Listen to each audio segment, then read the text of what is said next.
Egypt. It's a name that instantly sparks a sense of wonder, doesn't it? It really does. You picture those monumental pyramids against the endless desert, the Nile flowing timelessly. It's this land where the ancient world sort of echoes with modern life, a real magnet for history buffs, adventure seekers, people looking for cultural immersion. Definitely. And that's exactly what we're diving into today. Our mission, really, is to explore the highlights of Egypt and figure out how you can plan an amazing but also affordable trip using the info we've gathered. What's fascinating, based on our sources, is just the sheer range of experiences Egypt offers. Yes, the ancient sites are, a huge draw. Of course. But it's so much more. We're talking about genuine Egyptian hospitality, vibrant cities, the Red Sea coast, even desert oases. It truly caters to so many interests. Absolutely. Okay, so let's dig a bit deeper.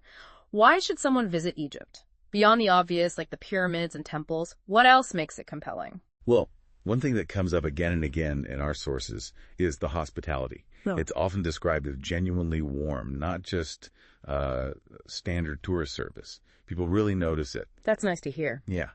And then there's this incredible cultural mix, a real blend of African and Middle Eastern traditions that you see in the music, the art, the food, everything. It's like a living history. A living tapestry, you could say. Exactly. And there's this palpable sense of history, almost a spiritual feel to the place that's quite unique. That cultural tapestry idea is really interesting. Can you give us an example? Like, how does that African and Middle Eastern blend actually show up? Sure. A great example is the Nubian culture down south near Aswan. Okay. Their traditions, their language, even their architecture, it clearly connects to their African roots. But they've also been part of Egypt's story for millennia, absorbing and adding to the Middle Eastern side of things. You see it in their colorful villages, their music. It's distinct, but totally Egyptian, too.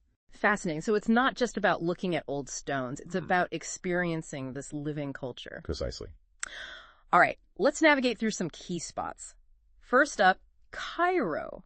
Our sources describe it as, bustling. Ancient meets modern pulse. What really stands out? Cairo is definitely a crossroads. Yeah. You've got the Egyptian Museum, which is just mind-blowing. The sheer volume of artifacts. Tutankhamun's treasures and all that. Exactly. Seeing that gold mask in person. Wow. Then there's Tahrir Square, which holds so much modern history, a real focal point. Right. And for just soaking in the atmosphere. The Khan El Khalili Bazaar, it's a sensory explosion, spices, crafts, the sounds of bargaining. It's been going for centuries. You can almost smell it. Totally. Yeah. And don't forget Islamic Cairo, a UNESCO site with incredible mosques and architecture from a whole different chapter of the city's history. Sounds like you could spend days just in Cairo. Yeah. Now, just a short hop away is Giza, and this is where we find maybe the most famous symbols of all. Oh, absolutely. The Great Pyramids, the Sphinx, they're instantly recognizable, right? Our sources really stress that feeling of stepping back in time when you're there. It's not just seeing them, it's contemplating the sheer scale and ingenuity from thousands of years ago. You're connecting with ancient history in a very direct way. From Giza's grandeur, let's head south to Luxor. Our sources call it the world's greatest open-air museum.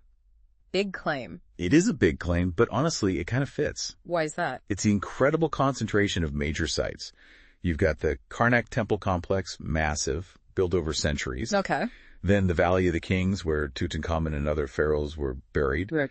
The Temple of Hatshepsut, dramatically built into the cliffs. Yeah. And Luxor Temple, especially stunning at night. The whole area is just saturated with history. It's like walking through textbook pages, but real. Almost overwhelming, it sounds like. Further south again, we reach Aswan. Our sources say it has a different vibe, more about the Nile's beauty and Nubian culture. Exactly. Aswan is beautifully situated on the Nile, very picturesque with the islands and granite rocks. And it's the heartland of Nubian culture, which has this incredibly long history, even predating the pharaohs in some ways. Interesting. Key sites are the Philae Temple, beautifully rescued and relocated, the unfinished obelisk, which is quite intriguing, and you can visit Nubian villages, see their colorful houses, experience their culture directly. And isn't Abu Simbel near there too? Yes, Aswan is the jumping off point for Abu Simbel, those massive temples moved block by block. Truly awe-inspiring. Okay, let's swing back north, up to the coast. Alexandria, founded by Alexander the Great, Hellenistic history. What's key here? Alexandria has this lovely Mediterranean feel, a different flavor. You've got the modern Bibliotheca Alexandrina, a nod to the ancient library. Right, the famous library. Then the Citadel of Khat Bay, right on the water, built where the ancient lighthouse stood.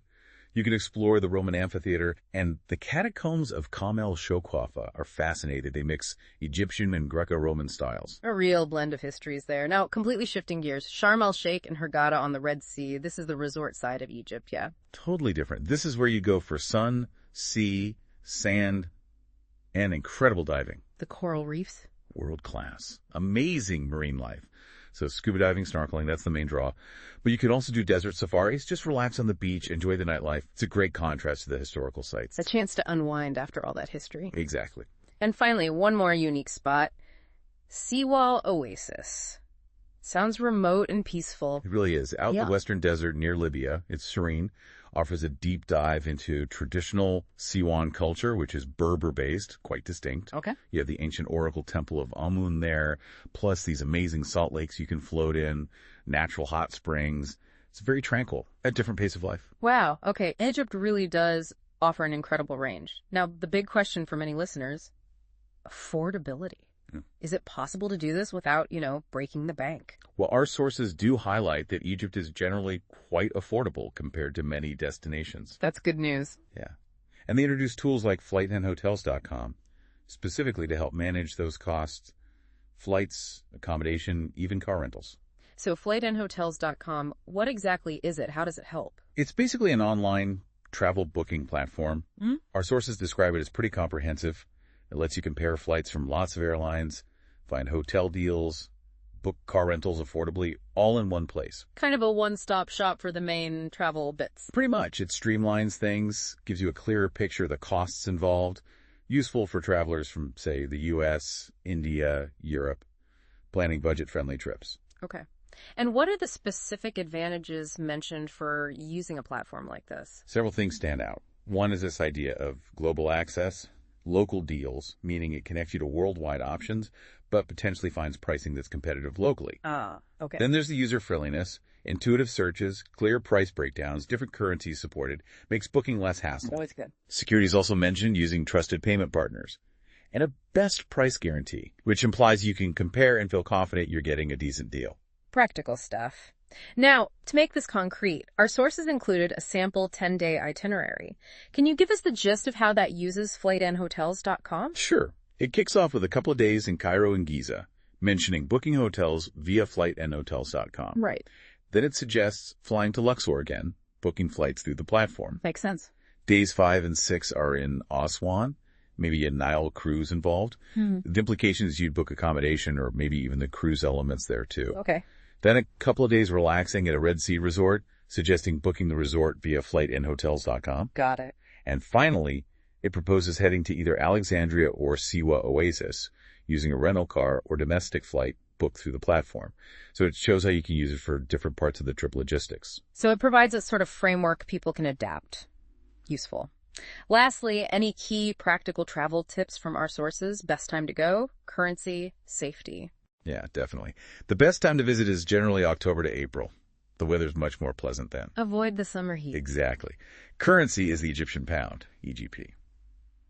And while Arabic is the official language, English is widely spoken in tourist spots, so communication usually isn't a major issue. And safety. Generally considered safe for tourists, but the advice is always to check your home country's current travel advisories before you go. Standard procedure, really. Good advice. Okay, so wrapping this up, Egypt clearly lives up to the hype. History, culture, landscapes, it's all there. Absolutely. An incredible destination. And encouragingly, it seems achievable. Budget-wise, planning doesn't have to be overwhelming. Right. And tools like FlightNHotels.com, as our sources point out, can definitely help simplify finding those deals on flights, hotels, cars, letting you focus more on the actual experience. Makes the dream trip feel a bit closer. So, as you, our listener, think about your next adventure, here's a final thought. Which piece of Egypt grabs you the most? Is it the sheer scale of the pyramids, the stories in Karnak's carvings, maybe the Nile at sunset, or the quiet mystery of Siwa? Think about those stories etched in the sand, waiting for you to discover your own piece of Egypt.